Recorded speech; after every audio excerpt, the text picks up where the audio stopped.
सबका भोजन निर्धारित है। जो मांसाहारी जीव हैं वो मांस ही खाते हैं, रोटी नहीं खाते हैं, फल नहीं खाते हैं। आपने कभी हिरण को जो है या हिरण को कभी शेर को खाते हुए नहीं देखा होगा, मांस को खाते हुए नहीं देखा होगा, और कभी शेर को रोटी खाते हुए नहीं देखा होगा। तो उनके लिए ईश्वर ने उनका भोजन निर्धारित किया हुआ है। ऐसे ही हमारे लिए भी ईश्वर ने हमारा भोजन निर्धारित किया हुआ है। क्या है? हम शाकाहारी हैं, पर हम अपने शाकाहार को छोड़ करके मांसाहार की प्रवृत्त हो रहे हैं। और आजकल के जो तथाकथित डॉक्टर हैं वो लिख कर के देते हैं, अंडे खाइए, मछली खाइए, इसके बिना तो काम ही नहीं चलेगा, बिना अंडे मछली आदि के। तो उस ईश्वर ने जो हमारे लिए बनाया है, हमें उसी का भोग करना है, उसी का सेवन करना है, उससे अतिरिक्त नहीं करना है। तो तेन त्यक्तेन भुंजी था, उस ईश्वर के द्वारा जो बना करके हमारे लिए छोड़ा गया है, ऐसी उस सृष्टि का, उस दुनिया की वस्तुओं का, पदार्थों का हमें भोग करना है और किसी के धन का लोभ नहीं करना है। ये जो है हमने कल की कक्षा में पढ़ा था। आगे है, बहुत ही अच्छा मंत्र है, ऋग्वेद का ही 10वें मंडल का 48वें सूक्त का जो है पहला मंत्र है, अहम भुवम वसुनः पूर्व्यस्पतिरहम धनानि संजयामि शश्वतः माम हवन्ते पितरम न जन्तवो अहम दाशुषे विभजामि भोजन। एक कई बार मैं आपको शायद कभी आपको कहानी सुनाई हो, एक छत्रपति शिवाजी महाराज के गुरुजी थे रामदास जी, और छत्रपति शिवाजी का प्रतिदिन का नियम था कि गुरुजी की सेवा में उपस्थित होना, चरण वंदना करना, उनसे आदेश लेना, राज्य कार्यों पर चर्चा करना। एक दिन छत्रपति शिवाजी महाराज जो हैं, जो गुरुजी के बैठने का समय था, जो मिलने का समय था, उसमें अनुपस्थित हो जाते हैं। तो विलंब से पहुंचते हैं तो गुरुजी पूछते हैं क्या हुआ। तो क्योंकि एक नियम टूटा ना, तो वो कहते हैं कि मैं तो जो है प्रजा का पालन कर रहा था, भोजन वितरित कर रहा था। यानी उनके जो कहने का जो तरीका था उसमें अहंकार था कि मैं इतने बड़े साम्राज्य का राजा हूँ, अपनी प्रजा का पालन कर रहा था, लोगों को भोजन करा रहा था, ये करा रहा था, वो करा रहा था। गुरुजी को समझ में आ गया कि शिवाजी में अहंकार आ गया है। क्योंकि गुरुओं का काम होता है मार्गदर्शन करना, पथ प्रदर्शन करना। जहाँ पर भी कहीं हम भटक रहे हैं, उस भटकते हुए मार्ग को से हटा करके सही रास्ते पर ले जाना। गुरुजी बोले अच्छा चलो, पूरी प्रजा को तुम ही भोजन करा रहे हो, सबको तुम ही भोजन दे रहे हो? हाँ गुरुजी बिल्कुल। बोले अच्छा चलो तो मेरे साथ पहाड़ी पर चलो। गुरुजी पहाड़ी पर लेकर के गए और बोले ये पत्थर है, इसमें तुम इसको फोड़ो। जैसे ही शिवाजी ने उसके ऊपर कुठार से प्रहार किया, वो पत्थर के 2 टुकड़े हो गए और उसके अंदर जो है चींटियों का घर था। एक नन्ही चींटी अपने बच्चों के लिए जो है दाना लेकर के जा रही है। गुरुजी बोले इसको भी तुमने ही भोजन प्रदान किया है? अब छत्रपति शिवाजी समझ गए गुरुजी क्या कहना चाह रहे। तुरंत उनका जो अहंकार था वो चूर चूर हो गया। बोले मैं कौन होता हूँ भोजन कराने वाला?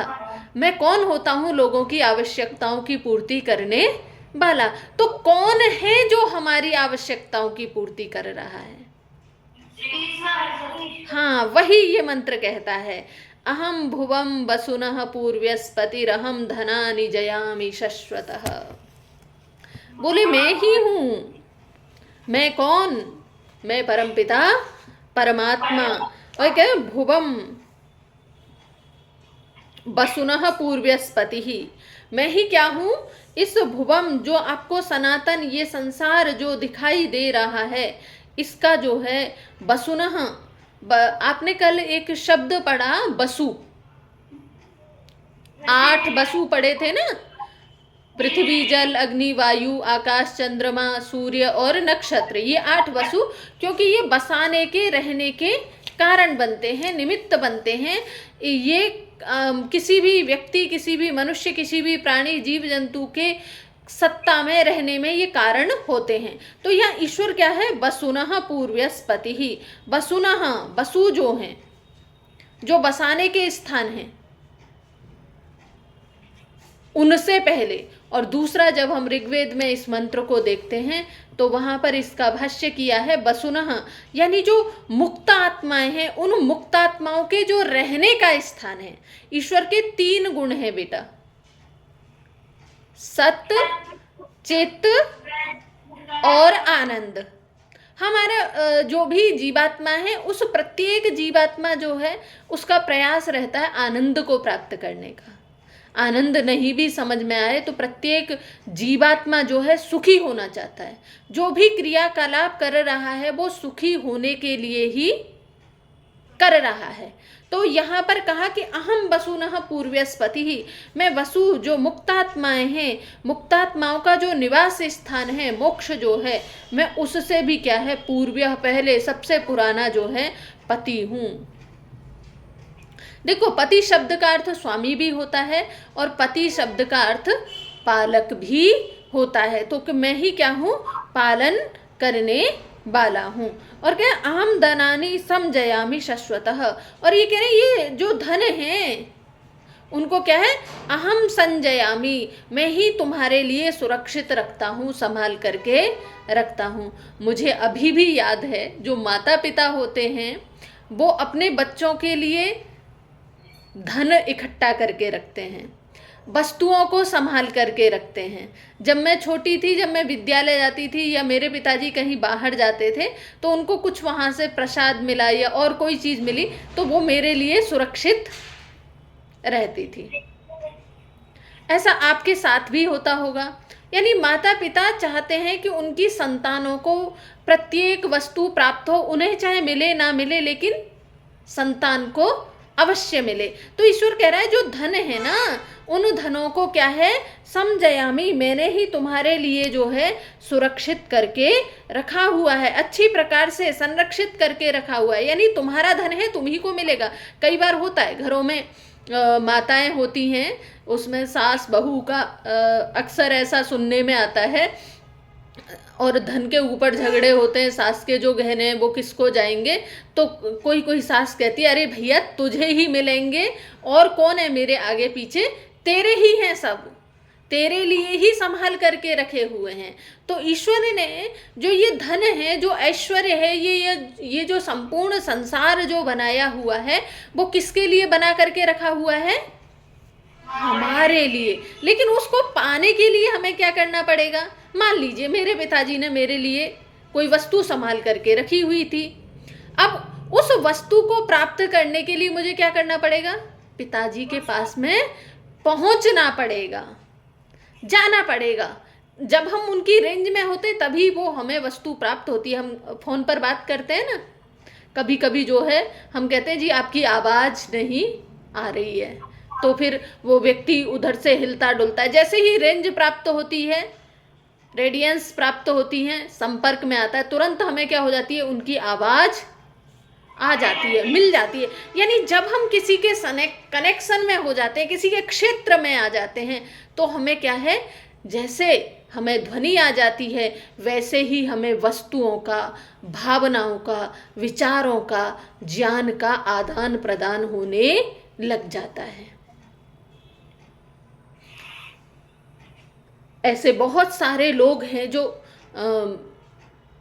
संस्थाओं का सहयोग करते हैं, लेकिन जब तक हम उनके पास में नहीं जाते, उन्हें नहीं पता होता है, तब तक वो हमारा सहयोग नहीं करते। यानी किसी से भी हमें कुछ प्राप्त करना है तो उसके पास में जाना पड़ेगा, और वो व्यक्ति ने रखा हुआ है, और व्यक्ति ने नहीं रखा हो, लेकिन जो ईश्वर है, परमपिता परमात्मा है, जिसने इस संसार को बनाया है, उसने तो मेरे लिए निश्चित करके रखा हुआ ही है। तो ईश्वर कह रहा है अहम धनानि जयामि शाश्वतः, मैं तुम्हारे लिए जो है धनों को अच्छे प्रकार से संभाल करके रखा है। और शाश्वत जो शब्द है ये निरुक्त में जो है, निघंटु में जो है, बहुत नामों में पड़ा हुआ है। यानी थोड़ा बहुत धन नहीं रखा हुआ है, एक दो रसगुल्ला नहीं रखा है, अनंत अनंत जो धन है, अनंत प्रकार का जो धन है, उसको जो है ईश्वर ने मेरे लिए संभाल करके रखा है। ईश्वर कह रहा है मैंने तेरे लिए सुरक्षित रखा है। और कह रहे हैं माम भवन्ते पितरो, ये कह रहे हैं ईश्वर का एक प्रकार से आदेश है। ईश्वर बता रहा है कि जो पितर लोग हैं, यानी तुम्हारे जो पूर्वज लोग हैं, वो भी क्या है, माम भवन्ते, मुझे ही बुलाते थे। जब भी कभी समस्या आती है, आपत्ति आती है, विपत्ति आती है, हम किसको याद करते हैं? जब यानी जो हमारे सबसे निकट है, हे भगवान, सबसे पहले क्या निकलता है? हे भगवान या माँ, ये दो ही शब्द निकलते हैं। क्योंकि या तो हम माँ को अपने ज़्यादा पास में मानते हैं, या ज़्यादा पास में, सबसे पास में कौन है? हमारे ईश्वर। हम नहीं भी मान रहे हैं तो भी हमारी जो, जब भी हम कभी विपत्ति में, संकट में फंसते हैं, तो सबसे पहले जो है ईश्वर को ही स्मरण करते हैं। तो कह रहे माम भवन्ते पितरो, मुझे कौन याद करते हैं? मुझे पितर लोग जो हैं मुझे याद करते हैं। और कौन? जो पिता के समान, यानी जैसे हम अपने कुछ अच्छा कर लें तो अपने जैसे पिता को बुलाते हैं, वैसे ही मुझे लोग पिता की तरह बुलाते हैं। कौन? जंतवः, जो मनुष्य आदि प्राणी हैं वो मुझे उसी रूप में बुलाते हैं जैसे पिता को याद करते हैं। जब कभी संकट है, कुछ है, तो उस समय जैसे याद किया जाता है। और कहा अहम दाशुषे विभजामि भोजनम, जो मैंने आपको शुरू में कहानी सुनाई थी वो यहाँ पर आ जाती है। ये कह रहा अहम विभजामि भोजनम, मैं भोजन बांटता हूँ, लेकिन देता किसको हूँ? इसकी एक अच्छा विशेषण यहाँ पे दिया है, दाशुषे, जो देने वाला है। यानी ईश्वर किसको देता है? जिसका देने का स्वभाव होता है। कंजूस को कभी नहीं देता, और कंजूस को देता भी है तो कंजूस का धन कंजूस के साथ ही नष्ट हो जाता है। लेकिन जो बांटने वाला है उसका धन हमेशा विस्तार को प्राप्त होता है। एक आर्य जगत में बहुत ही प्रसिद्ध सहयोगी के रूप में, भामाशाह के रूप में उभरे हैं। आप सभी उनके नाम से परिचित है, महाशय धर्मपाल आर्य जी। अभी नहीं रहे। उनके पुत्र हैं राजीव गुलाटी जी। वो जैसे उनके पिताजी दान करते थे वैसे ही वो भी निरंतर दान कर रहे हैं, निरंतर दान कर रहे हैं, और ईश्वर उनको दे रहा है। यानी जो देता है, जो देने का स्वभाव वाला है, ईश्वर उसी को देता है। यानी जो केवल अपने तक संकुचित करके रखना चाहता है, ईश्वर उसको नहीं देता। ये वेद मंत्र कह रहा है, ये मैं नहीं कह रही, ये कौन कह रहा है? ईश्वर कह रहा है। देखो, विद्या भी उसी के पास में होती है जो उस विद्या को वितरित करने का सामर्थ्य रखता है, अन्यों के पास में पहुंचाता है, उसी को विद्या प्राप्त होती है। तो जो देता है, कोई भी किसी भी प्रकार का वस्तु है, शक्ति है, सामर्थ्य है, कुछ भी है, उसी को प्राप्त होता है जो अन्यों का सहयोग करता है। अहम दाशुषे विभजामि भोजनम, मैं देने वालों को क्या है, भोजन या सुख कारक संसार के उपभोग की जो वस्तुएं हैं वो मैं ही वितरित करता हूँ। ये ईश्वर का स्पष्ट आदेश है। यदि किसी को अहंकार आ रहा है, कुछ आ रहा है, मैं कर रहा हूँ, मैं कर रहा हूँ, मैं नहीं, मैं तो केवल निमित्त मात्र हूँ। करा कौन रहा है? देने वाला कौन है? वो तो ईश्वर है। यानी मेरे माध्यम से किसी को कुछ पहुँच गया तो वो मैं सौभाग्यशाली हूँ कि ईश्वर ने मुझे अपने उस कार्य का हिस्सा बनाया। बाकी देने वाला तो वही है। एक महाकवि माघ के बारे में एक कहावत है। महाकवि माघ बहुत दानी थे। उनका शिशुपाल वध जो ग्रंथ है वो उपलब्ध होता है। जब वो पैदा हुए तो उनके जन्म के समय ही जो है घोषणा कर दी थी कि ये बच्चा तो गरीब रहेगा, निर्धन रहेगा। तो उनके जो पूर्वज थे, माता पिता थे, दादा दादी थे, बोले ऐसे कैसे गरीब रहेगा, इतना धन इकट्ठा करके रख दिया, इतना धन इकट्ठा करके रख दिया कि उनकी 7 पुश्तें भी क्या हैं, 7 पीढ़ियां आराम से खाएं। लेकिन महाकवि माघ बहुत उदार थे, बहुत दान प्रवृत्ति के थे। उन्होंने सारा धन क्या कर दिया, बांट दिया। एक बार जब कुछ नहीं बचा तो उनकी पत्नी ने जो है भेजा उनको, जाओ राजा के पास में, जाते हैं, वहाँ कविता करते हैं, राजा जो है उनको फिर धन देते हैं। लक्ष्य उनके एक एक श्लोक के एक एक अक्षर के ऊपर 1-1 लाख लक्ष्य मुद्राएं देते हैं, 1-1 लाख मुद्राएं वो लेकर के आते हैं। रास्ते में फिर मांगने वाले मिल जाते हैं, घर पहुंचने से पहले वो भी बट जाता है, हाँ वो भी बट जाता है। तो मतलब उनका उदार प्रवृत्ति की जो है बात है कि जो उदार होता है, जिसका हृदय विशाल होता है, ईश्वर उसको बहुत सहयोग करता है। एक आर्य जगत में एक और भी बहुत प्रसिद्ध नाम है आचार्य ज्ञानेश्वर जी। उनकी उदार हृदयता की बहुत कहानियाँ सुनी हैं। बहुत विशाल हृदय के, बहुत उदार हृदय के थे। जो भी आए बिल्कुल ऐसा लगता था कि आचार्य जी मुझसे बहुत स्नेह करते हैं, मुझसे बहुत स्नेह करते हैं। वस्तुएं हैं जो भी है खूब लोगों को देते थे, ब्रह्मचारियों का विशेष सहयोग करते थे, ब्रह्मचारियों का, सन्यासियों का, गुरुकुलों का। तो उदार हृदय वाला होना चाहिए। अपने स्वामी जी महाराज हैं, आप देखते ही होंगे, कई बार हमें उनकी उदारता से चिढ़ हो जाती है कि भैया हमारे पास भी बच्चे हैं, जो दिख जाए लाओ बेटा लाओ, आओ लाओ, इनको दो इनको दो।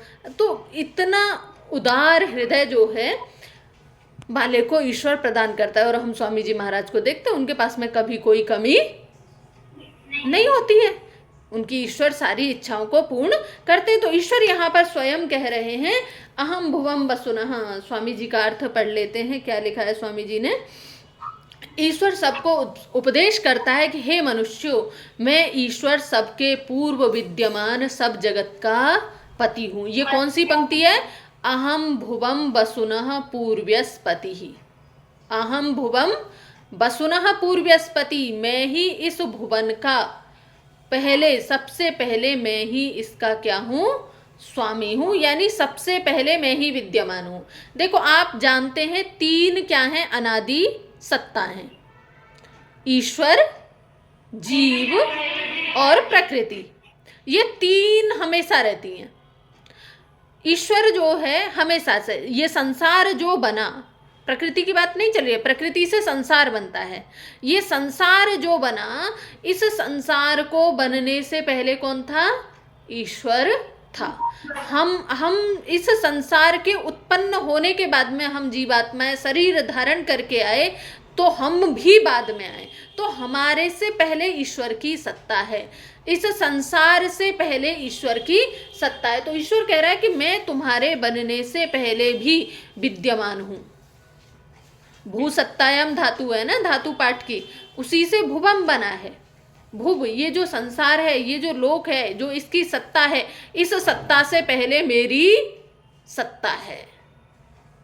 और कह रहा है अहम धनानि जयामि शाश्वतः, इसको कह रहे हैं मैं सनातन जगत कारण और सब धनों का विजय करने वाला और दाता हूँ। यानी जो ये सनातन, सनातन माने जो हमेशा से रहता है, उसको बोलते हैं सनातन। तो ये कह रहे हैं ये जो सनातन जगत है, इसका मैं ही क्या हूँ? विजय करने वाला हूँ। जगत का कारण मैं ही हूँ, जो मूल कारण है, आदि जो कारण है, इस संसार को बनाने का जो निमित्त कारण है, वो मैं ही हूँ। और सब धनों का विजय करने वाला मैं ही हूँ, यानी सब धनों के ऊपर मेरा ही आधिपत्य है, मेरा ही अधिकार है। और यदि तुम्हें कुछ चाहिए तो तुम्हें मेरे पास आना पड़ेगा, यानी उससे मांगो। दुनिया से मांगोगे, किसी और से मांगोगे तो वो हो सकता है 4 दुत्कार लगा दे, तुम्हें अपना सर झुकाना पड़े। लेकिन उसके आगे यदि सर झुकाओगे तो वो किसी के आगे हमारा सर झुकने ही नहीं देगा। तो वो सारा धनों का जो अधिपति है, स्वामी है, वो ही है। मैंने आपको कई बार कहती हूँ, जो ऋषि मुनि होते हैं, महर्षि होते हैं, आपने देखा होगा लोग अपना धन दौलत जो है उनके चरणों में समर्पित करते चले जाते हैं। क्यों समर्पित करते चले जाते हैं? उनको तो कोई धन की आवश्यकता भी नहीं, वो एक लोट एक लंगोट में घूमते रहते हैं, एक समय भोजन करते हैं या 2-3 समय भी भोजन कर लें। यानी तपस्वियों का जीवन बहुत संयमित तपस्यामय होता है। लेकिन उनके आगे लोग अपने संपूर्ण धनों को न्यौछावर करने लग जाते हैं। क्यों? क्योंकि ईश्वर के साथ में उनका क्या हो गया है? कनेक्शन हो गया है। जिसका ईश्वर के साथ में कनेक्शन हो जाता है उसको ऋषित्व प्राप्त हो जाता है, उसके ऊपर ईश्वर की दिव्य दृष्टि, कृपा दृष्टि हो जाती है। तो दुनिया के धन ऐश्वर्य उसके पास अपने आप खिंच करके चले आते हैं। तो ईश्वर जो है उसने क्या किया है? सारे धनों के ऊपर संरक्षित अधिकार उसका है, और पाना है तो उसके पास जाना भी होगा। और कह रहे हैं मुझ ही को सब जीव जैसे पिता को संतान पुकारते हैं वैसे पुकारें। ईश्वर कह रहा है कि कैसे बुलाएं? जैसे संतान जो है पिता को बुलाती है आपत्ति में विपत्ति में, वैसे ही मुझे संपूर्ण सृष्टि के जो मनुष्य हैं वो मुझे ही पुकारें। देखो, ईश्वर को सभी मानते हैं लेकिन स्वीकार नहीं करते। उनको लगता है यदि मैंने कह दिया ना कि मैं ईश्वर को मानता हूँ तो हो सकता है मैं छोटा हो जाऊंगा, इसीलिए वो घुमा फिरा करके क्या कह देते? हाँ, कोई सत्ता है, कोई प्रकृति है जो ये सब चला रही है, सब कर रही है। यानी प्रकृति को मान लेते हैं। मानते तो वो भी ईश्वर को है लेकिन स्वीकार करने में दिक्कत आती है। ये हमारा जो यहाँ का जो तंत्र है, ये तंत्र जिसका जितना बिगड़ जाता है वो उतना अपने आप को ईश्वर से दूर महसूस करने लग जाता है। जानता है, जानते हुए भी उसकी सत्ता को नहीं मानता है। तो ये कह रहे कैसे लोग मुझको पुकारें? जैसे संतान पिता को पुकारती है। आपने देखा होगा, अभी आप बच्चे हैं, हम देखते हैं कई बार पिता पुत्र में मनमुटाव हो जाता है, और पुत्र जो है किसी कार्य से या किसी चीज़ से जो है धन पड़ोसी से ले लेता है या मित्र से ले लेता है। जब पिता को पता चलता है तो पिता बड़े रुष्ट होते हैं। अरे तुझे चाहिए था तो मुझसे कहना था ना, मुझसे कहता, मुझसे कह के तो देखता, तुम्हें कुछ चाहिए था। आप में से भी कभी कोई बच्चा चोरी कर्म कर लेता है तो हम भी यही कहते हैं बेटा कुछ चाहिए था तो बताना था ना। या माता पिता भी कहते हैं ना, जब बच्चा चोरी कर लेता है मुझसे मांग लेता ना, चोरी करने की क्या आवश्यकता थी। तो ये यानी तुम्हारे लिए ही तो वो वस्तु है और तुम उसको चुरा करके ले रहे हो। तो ये एक जो है पिता का जो पिता ने जिस भावना से वो संपत्ति संरक्षित करके रखी थी, या माता ने जो संरक्षित करके रखा था, सुरक्षित तुम्हारे लिए ही रखा था, और तुम किसी अन्य के आगे हाथ फैला रहे हो, तो पिता को अच्छा नहीं लगता। जैसे एक लौकिक पिता को नहीं अच्छा लगता, वो तो हम सबका पिताओं का भी पिता है, उसको फिर ये बात कैसे अच्छी लगेगी। तो ईश्वर कह रहा है कि मुझे ही पुकारो, जहाँ भी तुम आपत्ति में हो, विपत्ति में हो, प्रसन्नता में हो, मुझे बुलाओ। और कहते हैं मैं सब सुख को देने हारा हूँ जगत के लिए, नाना प्रकार के भोजनों का विभाग पालन के लिए मैं ही करता हूँ। यानी दुनिया में जितनी भी व्यवस्थाएं, जितना भी धन ऐश्वर्य आदि जो भी कुछ दिखाई दे रहा है, उस सब का कारण, उस सब को करने वाला मैं ही हूँ। इसीलिए मेरा ही तुम क्या करो? भजन करो, मेरा ही ध्यान करो, मेरी ही उपासना करो। ये बहुत बड़ा संकेत